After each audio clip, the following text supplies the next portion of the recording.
¿Cómo están, chiquilines?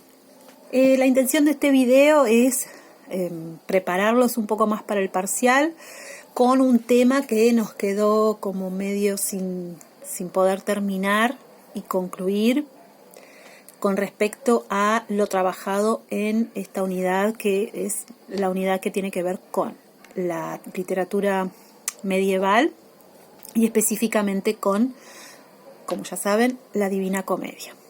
¿Sí?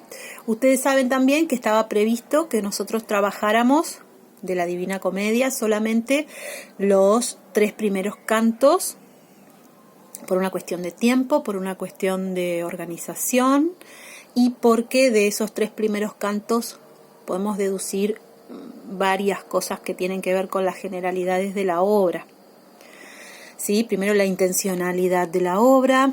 Segundo, los temas que se pueden abarcar. La simbología propia de la obra, el lenguaje propio de la obra y por lo tanto también propio de nuestro autor, y que además ese lenguaje y esa forma de ser creada genera un antecedente en cuanto al estilo. Ya lo hablamos también con respecto al Dolce Stil Novo y a la forma de escribir de Dante y a la forma en la que quería él comunicarse. Entonces, todo eso lo podemos ver claramente en los primeros cantos. Nosotros, o bueno, en mi caso yo elegí solamente estos 3 para poder desarrollar algo más de estos temas en un lapso corto de tiempo y a su vez en un breve en poco texto, ¿no? No extendernos mucho más, porque se trata de, obviamente, un programa semestral y por lo tanto hay que acotar las obras. Ya trabajamos varias cosas. Sí, es solo esto un repaso. Trabajamos la introducción de la obra, trabajamos contexto histórico primero, obviamente, y el estilo, como yo les decía, y trabajamos la introducción o el primer canto de la obra y el segundo canto como referencia o continuidad. El primer canto, ustedes vieron la alegoría, las distintas imágenes que utiliza, las imágenes y los símbolos que representan, que están representados allí a través de la figura del propio Dante como personaje, a través de la figura de Virgilio, a través de la figura de Beatriz, que todavía no aparece acá, digamos, como personaje, pero sí nombrada a partir de Virgilio. Y todo eso, como introductorio, lo podemos entender en el primer canto y en el segundo canto. La clase pasada llegamos hasta el canto 3 y ahí pudimos ver que Dante y Virgilio llegan a las puertas del infierno y allí encuentran en esa puerta que es que dará inicio a ese viaje. Hay una inscripción y también hablamos de eso, ¿no? De la inscripción en la puerta del infierno y de lo que eso significa para el resto del viaje en ese lugar del ultramundo, ¿verdad? Del mundo después de la muerte. De lo que no hablamos, porque hasta ahí llegamos en el análisis de esa clase, es de cuál será la siguiente intención de la obra, o cuál es la intencionalidad de la obra a partir de acá. O lo hablamos, pero no lo pudimos relacionar con el texto en sí. ¿Sí?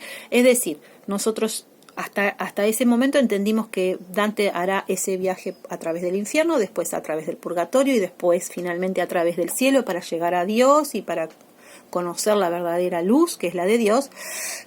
Pero deberemos entender cuál es la finalidad última de esta obra a través del viaje del infierno, y para eso tenemos que entender cuál es la estructura del infierno y cómo se maneja, ¿sí?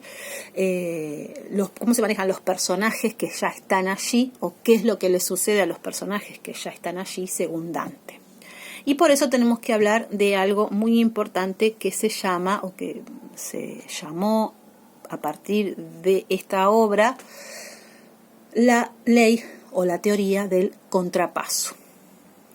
¿Sí? ¿Esto qué significa? ¿Qué implica? Bueno, yo les voy a mandar material para que ustedes, si quieren, lo refuercen este video, pero básicamente la teoría o la ley del contrapaso implica que para esta religión y específicamente para esto que cree Dante y que creó Dante con las imágenes del infierno, es la teoría que implica que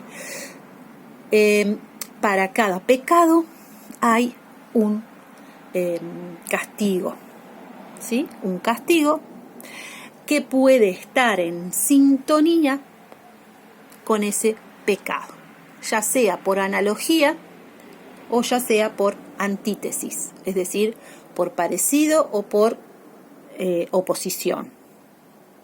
Es decir, ¿a qué me refiero? Si existe un pecado y existe un castigo que se aplica a esos pecadores por analogía, esto quiere decir que el castigo será igual en la medida o que representará lo mismo que el pecado. Si eso se manifiesta a través de una antítesis, quiere decir que el castigo será lo contrario del pecado, porque eso va a ser eternamente así. Es decir, ya el castigo es vivir eternamente en eso, ¿sí? Por supuesto que haciéndole un sufrimiento, generándole un sufrimiento al pecador. Es así el caso de, por ejemplo, en el canto 5, cuando Dante y Virgilio llegan al segundo círculo del infierno y se encuentran con los lujuriosos, es decir, los que han pecado de lujuria. Este pecado de lujuria implica que ellos vivan eternamente castigados, siendo arrastrados continuamente por vientos y tormentas que los golpean contra las paredes de ese círculo. Eternamente, eternamente, eternamente. Es decir, no pueden estar quietos, no pueden estar en paz. Continuamente son arrastrados por estos vientos huracanados que los llevan a todas las paredes del círculo y los golpean contra esas paredes. ¿Por qué esto representa un castigo similar, por analogía y por ende manifestando la ley del contrapaso? Porque por analogía los lujuriosos son aquellos que se dejan arrastrar por el pecado de la lujuria, por el deseo de la carne, por el deseo del cuerpo, y que no pueden estar en paz. Es así que esta ley del contrapaso se da en este caso y en todos los demás casos. Corto el video acá y seguimos.